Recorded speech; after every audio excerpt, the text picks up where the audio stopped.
Okay, today's topic will be race and ethnicity. I'm going to try to get through this as quick as I can and still hit the main points. As you can see here by this depiction of this picture, sports can bring people together, but it's not going to happen automatically. I've heard lots of students formerly of this class discuss where they grew up and how this occurrence, it didn't happen naturally. There has to be some strategies. We have to be aware of racial and ethnic relationships for this to happen.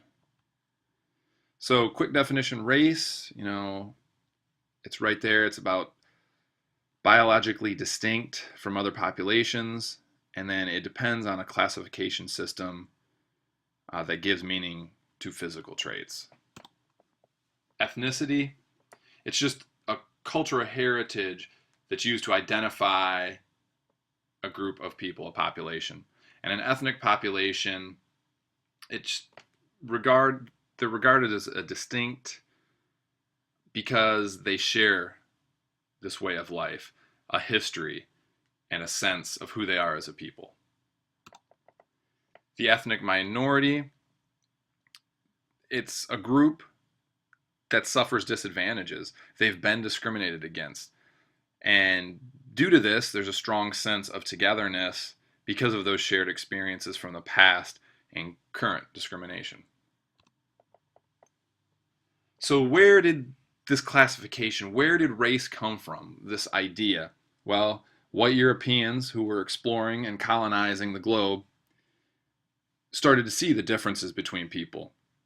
So they used race to justify why they were colonizing an area, to convert people to their way, and then they used it for slavery and genocide. They didn't, the others that they were colonizing, those areas didn't look like them, so they had the power. They used their white skin as the standard, and if you had dark skin, you weren't as smart, you were inferior, and this is where race began. The ideology, the racial ideology, is just a web of ideas given to those to give meaning to skin color, and you're evaluated and judged based on that. And it gave whites moral permission to colonize and take advantage of the dark-skinned people without feeling guilty because they created all these rules and this classification system that made their way of living the correct way at that time. In the United States, humanity, more worth was starting to become associated with skin color because of that justification by the whites to expand politically. They wanted to control the blacks after the abolition of slavery. And then they used scientists to make these claims that there was a natural inferiority of colored people and the whites were superior. So they had scientists create this basically lie. And then in our country, whiteness became the foundation of identity here and what citizenship meant. You see this continuum from Snow White to Midnight Black and the traits, the continuous and discrete traits that were used to draw these lines.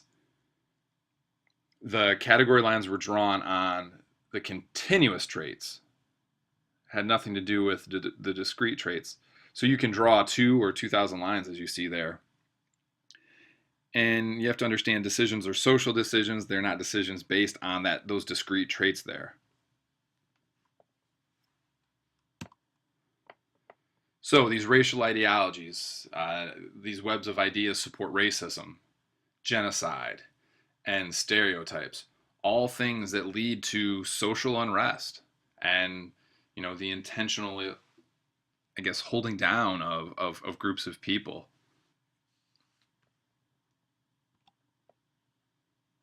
So how do racial ideology, and sports, how do they mix? The racial ideology, it encourages those people who watch sports to see these performances in those racialized terms. Skin color. The whiteness was the taken for granted standard in sports. And then you can use racial ideologies to explain success or failure of people based on those racial terms. So the research summary on genetic factors, that has always been a point of contention. So are there genetic differences between individuals? Yes. Are they related to athletic excellence? Yes. Could one gene account for success across a range of different sports? Research says probably not. Might skin color genes and physical performance genes be systematically connected? Research says no. Are physical development and expression of skills in sports related to cultural definitions of skin color and race? Yes. Do the cultural ideas about that skin color and race, does it influence the interpretation of and meaning given to movement and achievements of athletes? Yes, it does. Traditional racial ideology used in sports, you see on the left, the achievements of whites. The reason they're achieving is because of their character, their culture, the organization. And then when a black athlete achieves, it was more linked to biology or natural physical abilities. Nowhere, were they saying it was their character, culture, or organization. So the power, we understand the power of these ideologies, especially in the last, few years. Throughout history, there's examples of this, but it's really come to the forefront, in the last couple of years. Black male students have a difficult time shaking that athlete identity because of racial ideologies. We can discuss this, in future classes. And then all racial backgrounds, people make their choices based on these webs of ideas that revolve around race. And those ideologies, that racial ideology, it is linked to society's idea about gender and social class. Racial ideology influences some, but not all whites to avoid sports in which blacks have a record of excellence. This picture I pulled from the Coakley book. I actually had a friend who played college basketball, and we can discuss this in a future class. But he was kind of in this similar situation. He was the only white guy, on the whole basketball team. Some pretty interesting conversations I've had with him about how he was accepted into that group. So that's a discussion we can have in a future class.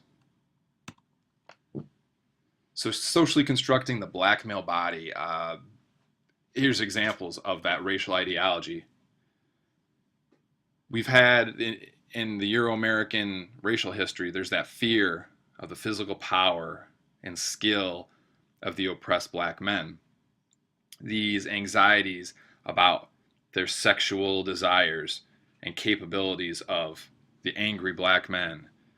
And there's a deep fascination with the movement of the black body in the Euro-American racial history if you look at it throughout history. So the black male body has become a valuable entertainment commodity. The physical power, the fascination with how they move led to this entertainment commodity. So the cool pose, it was created by black men, used as an interpersonal strategy to deal with the threat of their status and their marginalization. It was a way to present themselves as tough and in control, and is used as a defense mechanism. It kept people at a distance. Here's an example. I also pulled this from the Coakley book. When the picture was taken, you see here the father told his son not to smile. You're on a football team. There's many ideologies going on right here, but that's an expression of the cool pose, or was it? I pulled this, lyric from 3 6 Mafia. I'm not gonna sing it for you, rap it for you. That would just be disgraceful. Nobody wants to hear that. But you see talking about that cool pose in those lyrics. So some recent changes, we understand society is changing. The conditions of society are changing. So ideas and beliefs are changing. especially as it relates to athletes. You know, you see some examples. Top boxers today are Latino and Eastern European.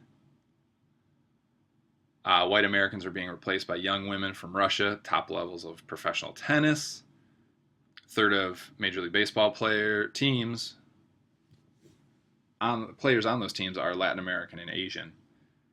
And then, you know, this global NBA, where 1/4 of NBA players were born outside of the United States. You know, nothing new here. We've talked about this in many different presentations, but sport organizations are white dominated, they're white identified, and white centered. So an ethnic minority needs to meet those standards set by whites and have to act normal to fit into that. And if you defy those, well, then you have all these other issues like being defined as deviant, arrogant, undisciplined.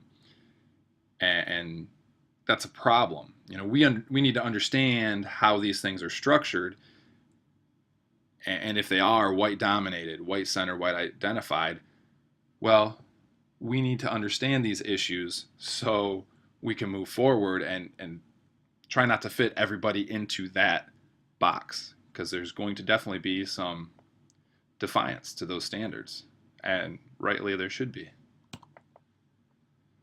So Native Americans has also been another hot topic.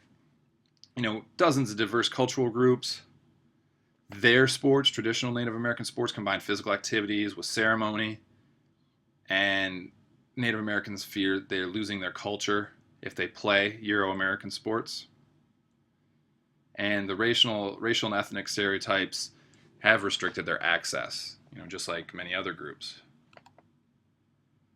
So those stereotypes, you know, the Washington Redskins, the logo, things like that, is a form of bigotry depending on intention. How do we eliminate racial and ethnic exclusion in sports? Well, there are built-in incentives for eliminating this. Team owners and management benefit if they don't exclude talented players, regardless of racial and ethnic background. So it's easy to suspend these ideologies when we use objective performance data, not subjective. And then all team members, they benefit regardless of race or ethnicity when a teammate achieves or accomplishes something. More ways to eliminate this. Just because there's superior performance by a player, you know, it doesn't mean he or she will be promoted to management. Team members are not required to socialize, be friends off the field to win games. There's a lot of truth to that. And ethnic minority athletes always remain under control of the white team owners and management. So you see here this bottom point, these incentives offset the threats that whites often perceive when desegregation occurs. Sports without those incentives remain segregated to some degree. So to make change, we have to confront the racial and ethnic issues by those positions of power. Have to come up with a new vocabulary dealing with racial and ethnic diversity in our lives, and training, education for people is a step in the right direction. So that was our brief presentation on race and sports. Be sure to complete the assignment, submit to Compass. I look forward to our class discussion. Enjoy. Have a great day.